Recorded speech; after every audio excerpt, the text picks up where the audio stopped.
Good morning students. आज हम topic continue करेंगे अपना डिफरेंशिएशन। लास्ट टाइम हमने पढ़ा था कि जो डिफरेंशिएशन करते हैं वो नॉर्मल फंक्शंस की, वो एक्सपोनेंशियल फंक्शंस नहीं थे। आज हम डिफरेंशिएशन सीखेंगे कि अगर कोई फंक्शन एक्सपोनेंशियल फंक्शन है। एक्सपोनेंशियल फंक्शन का मतलब क्या होता है? जब आपके पास पावर में ही फंक्शन आ जाए। अभी तक आपने करे थे क्वेश्चंस जिसमें पावर में कॉन्स्टेंट्स थे, लाइक एक्स की पावर 2 या एक्स की पावर 10 जो भी था आपके पास, ठीक है। लेकिन अब आपके पास क्या होगा, जैसे क्वेश्चन में ही आपके पास जो पावर है, पावर में फंक्शन होगा, लाइक वो एक्स की फंक्शन भी हो सकता है, वो वाई वाला फंक्शन भी हो सकता है। फॉर सपोज जैसे मैंने लिखा y is equals to log x to the power x, ठीक है, या ऐसे लिखा x to the power log x. When power में भी आपके पास फंक्शन होता है, this function are called exponential functions. और अब हम उनकी डिफरेंशिएशन पढ़ेंगे कि वो कैसे करते हैं। देखो, अब हम पढ़ रहे हैं डिफरेंशिएशन ऑफ एक्सपोनेंशियल फंक्शन। जैसे आपके पास है y is equals to x to the power x. यहाँ पर पावर में भी क्या है, एक्स वाली टर्म है ना। जब भी आपके पास एक्स वाली टर्म हो, सबसे पहले हमने लॉग की प्रॉपर्टीज पढ़ी हुई हैं, कुछ लॉग वाला चैप्टर पढ़ा है, तो यहाँ पर आपका लॉग वाला चैप्टर बहुत काम आने वाला है, ठीक है। First of all we will use taking log both sides, ठीक है। हम लोग दोनों साइड लेंगे जस्ट बिकॉज लॉग की प्रॉपर्टी होती है कि वो इस पावर को क्या कर देगी, आगे ले आएगी। So log y is equals to log of x to the power x, ठीक है। नाउ डिफ्रेंशिएटिंग, अब जब आप डिफ्रेंशिएट करोगे तो सबसे पहले देखो, मैंने आपको सिखाया था कि आपके पास सब इसको ऐसे लिख लो, ये पावर आगे आ जाएगी, this one it will B x log x, ठीक है।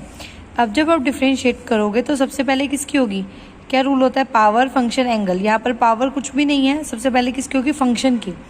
लॉग की क्या होती है, जो भी टर्म साथ में होती है वो डिवाइड में चले जाती है। लॉग एक्स की होती है 1/x, तो लॉग वाई की होगी 1/y। देन फंक्शन की होगी, अब उसके क्या है, ये वाई की करेंगे, दैट इज dy/dx। अब यहाँ पर देखो, यहाँ पर क्या है, दोनों चीज़ें क्या है, मल्टीप्लाई में है। मल्टीप्लाई में आपको सिखाया था क्या होता है, यूवी रूल लगता है, that is x as it is dy/dx of log x plus log x as it is dy/dx of x. So 1/y dy/dx is equals to x log x की 1/x प्लस log x और यहाँ पर x की 1. This x cancelled out, dy/dx is equals to, ये y ऊपर चला जाएगा और इधर से आपके पास बचा है 1 प्लस log x और y की वैल्यू क्या थी, x to the power x 1 plus log x। ये आप डायरेक्टली भी लर्न कर सकते हो क्योंकि x की पावर x की डिफरेंशिएशन बहुत जगह यूज होने वाली है कि x की पावर x की डिफरेंशिएशन क्या होती है, x to the power x 1 plus log x, ठीक है। आई होप ये क्लियर हुआ होगा आपको। Now the next question is, जैसे आपके पास क्वेश्चन है y is equals to e to the power, आपके पास ट्रिग्नोमेट्री फंक्शंस नहीं अलाउड आपको, तो आपने फॉर सपोज ये क्वेश्चन आपके पास y equal to e to the power x के। नाउ एवरीबडी नोज कि आपके पास जो e की पावर x है, e की पावर x की डिफरेंशिएशन क्या होती है, e की पावर x। आपकी जब भी एक्सपोनेंशियल फंक्शन आएगा ये वाला e, तो आपके पास क्या होगा, e की पावर x की डिफरेंशिएशन क्या होती है, e की power x, and then power की डिफरेंशिएशन करते हैं, ठीक है। इसमें आपके पास हम log नहीं लेते क्योंकि वो log e1 होता है ऑलरेडी से। तो आपके पास e to the power x square की क्या होगी, e to the power x square then dy/dx of x square, ठीक है। सिर्फ एक अगर e वाला कोई क्वेश्चन आ रहा है तो उसमें आपको log नहीं लेना पड़ेगा, अदरवाइज कोई भी क्वेश्चन आ रहा है जिसमें पावर में फंक्शन है तो आपको log लेना पड़ेगा, ठीक है। और x स्क्वायर की डिफरेंशिएशन क्या हो जाएगी, 2x, so this will be your answer.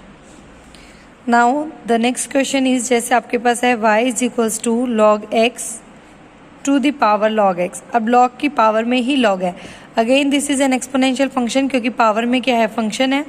So how will you do it, again taking log both sides, आप दोनों साइड log लोगे। So log y is equals to, यहाँ पर भी आपको log लेना पड़ेगा, log of log x to the power log x। ये ध्यान रखना है, इसको ऐसे लिखना है, आपने log लिया इसका और ये log x ये वाला, और इसकी पावर में था ये। अब log की जो भी एंगल होता है उसकी पावर में जो भी होता है वो टर्म आगे आ जाएगी, तो ये log x आगे आ जाएगा और अब किस क्या बचेगा, log ऑफ log x, ठीक है। This one log and log x, ये पावर क्या हो गई, आगे आ गई। ये आपके पास क्या हो गया, log y। अब जब आप डिफ्रेंशिएट करोगे log y की तो आपके पास क्या हो जाएगी, 1/y dy/dx। अब इधर देखो, इधर आपके पास क्या था, log x into log of log x। ये दो फंक्शन मल्टीप्लाई में थे। जब दो फंक्शन मल्टीप्लाई में होता है तो क्या लगता है, u इंटू वी। ठीक है, तो एक बार log x as it is रहेगा और dy/dx ऑफ किसकी करोगे आप, log ऑफ log x की। ठीक है, प्लस नेक्स्ट स्टेप में आपके पास log of log x as it is रहेगा। अब डिफ्रेंशिएशन किसकी करोगे, log x की। ठीक है, so 1/y dy/dx is equals to log x। अब देखो, जब आप इसकी डिफ्रेंशिएशन करोगे तो पहले इस log की होगी, यहाँ पावर तो कुछ है ही नहीं, सबसे पहले किसकी होगी, फंक्शन की। दिस log फंक्शन की क्या कहता है, log का जो भी एंगल हो वो 1/, चला जाएगा। तो log का एंगल ये पूरा है log x, तो ये 1/log x हो जाएगा। फंक्शन की हो गई। अब किसकी करेंगे, एंगल की। इसका एंगल क्या है, ये पूरा log x। ठीक है, plus log of log x, और इस log x की डिफ्रेंशिएशन क्या हो जाएगी, 1/x। ये log x से log x cancel, 1। log x की डिफ्रेंशिएशन क्या हो जाएगी, 1/x plus 1/x log of log x। ये वाला 1/x मैंने आगे लिख दिया। ठीक है, यहाँ क्या हो गया आपके पास, 1/y dy/dx। अब dy/dx निकालना है आपको, तो ये y क्या हो जाएगा, ऊपर चला जाएगा। ठीक है, 1/x भी आप कॉमन ले सकते हो, दोनों के पास है, तो यहाँ से बचेगा 1 plus log of log x। This will be your answer. ठीक है, क्लियर हुआ है आप सबको यहाँ पे। अब नेक्स्ट है, जैसे आपके पास कोई क्वेश्चन है, फॉर सपोज एक क्वेश्चन है x to the power log x plus log x to the power x, ऐसा कुछ क्वेश्चन है। ठीक है, अब देखो आप इसमें दोनों में, यहाँ पे पावर में क्या है, फंक्शन है, बट इसमें डायरेक्टली आप log नहीं ले सकते हो, क्योंकि अगर आप डायरेक्टली log लोगे, क्योंकि आपके पास log m प्लस n की कोई प्रॉपर्टी नहीं होती है, log m plus log n property होती है, बट log आप ऐसे नहीं ले सकते कि आप log बाहर ले और m प्लस n अप्लाई कर दे, वो नहीं पॉसिबल हो पाएगा। तो जब आपके पास कुछ इस तरह का क्वेश्चन होता है, तब हम क्या करते हैं, एक फंक्शन को ले लेते हैं u और एक फंक्शन को ले लेते हैं v। ठीक है, इसको अलग से सॉल्व करेंगे और इसको अलग से सॉल्व करेंगे। देन आपको क्या करना पड़ेगा, लास्ट में जो भी इनकी डिफरेंशिएशन आएगी उनको क्या कर देंगे, ऐड ऑन। ठीक है, फॉर सपोज अब देखो u आपका क्या था, x to the power log x, और इधर आप ले लो v, that is your log x to the power x। ठीक है, अब आपके पास क्या है, देखो अब इसको सॉल्व करने के लिए आपको दोनों साइड log लेना पड़ेगा। आप मल्टीपल चॉइस के लिए पेपर देने जा रहे हो तो बार बार लिखने की जरूरत नहीं है कि taking log both sides and all. अब डिफ्रेंशिएट सबसे पहले क्या होगा, यहाँ पावर आगे आ जाएगी, ये वाली पावर जो है ये x की पावर है, ये आगे आ जाएगी, और ये बचेगा log x। So I can write it as log x का होल स्क्वायर। ठीक है, अब ये ध्यान रखना, ये पावर नहीं आगे आएगी, ये सारे की पावर है। अगर सिर्फ कोई x की पावर होती है तो वो आगे आती है, अगर होल पावर हो तो वो आगे नहीं आती है। ठीक है, अब जब डिफ्रेंशिएट करोगे तो log u की 1/u, देन u की du/dx, और इधर क्या होगा, देखो यहाँ पर पावर है तो रूल क्या कहता है, पावर आगे लाओ, एक पावर को कम कर दो, देन d/dx ऑफ फंक्शन। यही पढ़ा था अभी तक हमने। ठीक है, पावर आगे लाओ, just because this is not exponential function now. यहाँ पर क्या है, एक्सपोनेंशियल फंक्शन नहीं है, पहले जैसा फंक्शन हो गया, तो पावर आगे एक पावर कम, then differentiation of function. log x की क्या हो जाएगी, 1/x, और आपको du/dx निकालना है, तो ये u ऊपर चला जाएगा, और u की वैल्यू क्या है, x to the power log x, इधर से क्या आया, 2 log x अपॉन में x। ठीक है, अब ये देखो बेस में x है, ये भी x की पावर है, जब व्हेन बेसिस आर सेम तो डिवाइड में पावर जाके क्या हो जाती है, माइनस, तो ये हो जाएगा x log x minus 1 into 2 log x। ठीक है, ये तो आपके पास आ गई du/dx की वैल्यू। अब ऐसे ही हम क्या करेंगे, इस dv/dx की वैल्यू निकाल लेंगे। ठीक है, अब इसके लिए अभी हमें क्या करना पड़ेगा, टेकिंग log बोथ साइड्स। ठीक है, अब ये पावर है आगे आ जाएगी, सो it will B x log of log x। Again अब यहाँ दो फंक्शन मल्टीप्लाई में है तो आप क्या लगाओगे, u into v, log v की तो क्या हो जाएगी, 1/v dv/dx। यहाँ पर ये x एज इट इज रहेगा। जब इसकी डिफ्रेंशिएशन करोगे तो पहले इस log की होगी, इस log की क्या होगी, 1/log x, और फिर इस log की होगी, दैट विल बी 1/x। ऐसा ही रूल कहता है ना, कि एक बार एक फंक्शन को एज इज रखो, दूसरे को डिफ्रेंशिएट कर लो। जब आप इसको डिफ्रेंशिएट करोगे, आप लोग मल्टीपल चॉइस पेपर देने वाले हो, कॉम्पिटिटिव एग्जाम के लिए जा रहे हो, इसलिए मैं एक स्टेप में सिखा रही हूँ, ठीक है। अदरवाइज अगर आप कोई बोर्ड एग्जाम दे रहे होते तो मैं आपको कंप्लीट बोलती कि आपको कंप्लीटली सॉल्व करना है उस चीज को, ठीक है। So x as it is log की क्या होगी, पहले इस लॉग की होगी 1 log x, फिर देन इस लॉग की होगी 1 x plus log of log x, और इस x की क्या हो जाएगी 1, ठीक है। ये x से x cancel. So dv by d x is equals to, ये v ऊपर चला जाएगा, v की वैल्यू क्या है log x to the power x, इधर से आपके पास क्या बचा है 1/log x plus log of log x, ठीक है। ये dv बाई डी एक्स आ गया है आपके पास, ये du बाई डी एक्स आ गया है।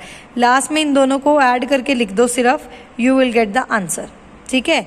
dy by d x is equals to du by d x plus dv by d x, this will be your answer.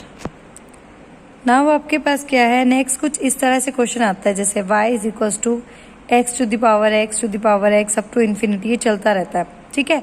अब देखो it is like a ocean, it is like an ocean, और ocean में से क्या होता है, देखो x to the power x to the power x to the power up to infinity चल रहा है। अगर मैं इस x को एक बार के लिए हाइड भी कर लूँ, तब भी देखो आपके पास क्या चल रहा है, x to the power x to the power x up to infinity, तो this is also an ocean ना, सेम ही है। अगर आप ओशन में से एक हटा भी दो तो आपको कोई इफेक्ट नहीं पड़ता। So it will work as y is equals to x to the power y, ठीक है। अब नाउ आपके पास again this will become an exponential function, क्योंकि आपके पास पावर में क्या आ रहा है function. So taking log both sides, जब आप log लोगे so it will be log y is equals to log x to the power y, ये पावर आगे आ जाएगी, it will B y log x, और यहाँ से क्या आ जाएगा log y। अब जब डिफ्रेंशिएट करोगे आप तो आपके पास क्या होगा, log y की क्या होगी 1/y dy by d x, इधर इन दोनों में क्या लगेगा u into v, just because एक y फंक्शन है एंड एक x का फंक्शन है, तो y as it is log x की 1/x plus log x as it is y की dy बाई डी एक्स। और जब आपके पास y, ये dy बाई डी एक्स वाले टर्म्स को एक साइड कर लेंगे, क्योंकि आपको dy बाई डी एक्स की वैल्यू निकालनी है, तो dy बाई डी एक्स वाले टर्म्स एक साइड करी तो आपके पास आ जाएगा 1/y माइनस log x, ये log x इस साइड जाके क्या हो जाएगा माइनस, और इधर आपके पास क्या बचा है y बाई एक्स, ठीक है। सो dy बाई डी एक्स आपका इस कितना आ जाएगा, ये dy बाई डी एक्स की वैल्यू निकालनी है, तो ये पूरी टर्म मल्टीप्लाई में है तो ये इसके डिवाइड में आ जाएगी। सो it will B y by x, इसको अगर मैं सॉल्व करूंगी it will B 1 minus y log x upon y, ठीक है। एलसीएम ले लिया और ये ले आए, so this will be your answer, ठीक है। Now we will deal differentiation of implicit functions. Implicit functions कौन से होते हैं, जब आपके देखो अभी तक आपने जो भी क्वेश्चंस पढ़े उसमें ऐसा था कि y आपके पास लेफ्ट हैंड साइड में आ रहा था, ठीक है, आपने लिखा हुआ था y is equals to something, y equals to something, but now अब आपके पास क्या होगा कि क्वेश्चन में y और x इकट्ठे आएंगे, आपके पास y इक्वल टू नहीं दिया होगा। फॉर सपोज ऐसा कुछ क्वेश्चन आया x cube plus y cube is equals to 3axy, अब यहाँ से आप y की वैल्यू भी अगर फाइंड आउट करना चाहो तो थोड़ा सा कॉम्प्लिकेटेड हो जाएगा। तो जब आपके पास y फंक्शन के ही बीच में आता है तब हम कैसे सॉल्व करते हैं, उसको बोलते हैं इम्प्लिसिट फंक्शन, ठीक है। तो बस ये ध्यान रखना है आपके पास जहाँ जहाँ रूल वही फॉलो होगा, पावर फंक्शन एंगल, और अगर मल्टीप्लाई में है देन प्रोडक्ट रूल, डिवाइड में है तो देन क्वेश्चन फॉर्मूला, और आपके पास y और x के फंक्शन अगर मल्टीप्लाई में है तो y एक अलग इंडिपेंडेंट फंक्शन डिपेंडेंट फंक्शन है और x एक इंडिपेंडेंट फंक्शन है, बट बोथ आर फंक्शन, ठीक है। तो आप उसमें से किसी को भी कांस्टेंट नहीं लोगे, ठीक है। आपके पास ये क्लियर है। अब देखो अब कैसे करेंगे, एक्स क्यूब की क्या होगी पावर आगे एक पावर कम, एक्स की 1, देन सेम y वाले में भी रूल वही फॉलो होगा, पावर आगे एक पावर कम, लेकिन यहाँ पे y की क्या होती है dy by d x, x की क्या होती है 1, लेकिन y की x के रिस्पेक्ट में क्या होती है dy by d x is equals to 3a, this is a constant, तो मल्टीप्लाई में एज इट इज रहेगा। x और y, अब यहाँ दो फंक्शन मल्टीप्लाई में है तो कैसे होगा, x as it is y की dy by d x plus y as it is x की 1, ठीक है। 3 कॉमन ले लो, इधर से आएगा x square plus y square dy by d x is equals to 3a, यहाँ से क्या आ रहा है x dy by d x plus y, ये 3 से 3 कैंसिल आउट। अब आपने क्या करना है dy बाई डी एक्स वाले टर्म्स को एक साइड करना है, ठीक है। dy बाई डी एक्स इधर से कौन है y स्क्वायर ठीक है, ये dy बाई डी एक्स आपने कॉमन लिया और इधर से इधर ये क्या हो जाएगा, ये a अंदर मल्टीप्लाई होगा minus a x d y by d x. ठीक है, इसको इधर लिख लो। इधर से आपके पास क्या होगा, देखो ए वाई ये मल्टीप्लाई और ये वाला एक्स के इधर जाके क्या हो जाएगा माइनस। अब d y by d x को लेंगे कॉमन। ठीक है, क्योंकि आपको वैल्यू तो d y by d x की ही निकालनी होती है ऑलवेज। तो हमेशा क्या करो, पहले सारा सॉल्व कर लो, after that d y by d x वाले टर्म्स को एक साइड कर लो। अब ये इधर मल्टीप्लाई में है तो इधर जाके आपके पास क्या हो जाएगा डिवाइड। ठीक है, आई होप क्लियर हुआ होगा आपको कि कोई भी इम्प्लिसिट फंक्शंस हो तो हम डिफरेंशिएशन कैसे करते हैं। ठीक है, ओके। अब हम नेक्स्ट क्लास में पढ़ेंगे कि डबल डेरिवेटिव्स कैसे करते हैं और हायर ऑर्डर डेरिवेटिव्स को कैसे सॉल्व करते हैं। ठीक है, आई होप आपको आज का लेक्चर पसंद आया होगा। अगर कोई भी डाउट हो तो कमेंट सेक्शन में प्लीज कर दें। Thank you so much.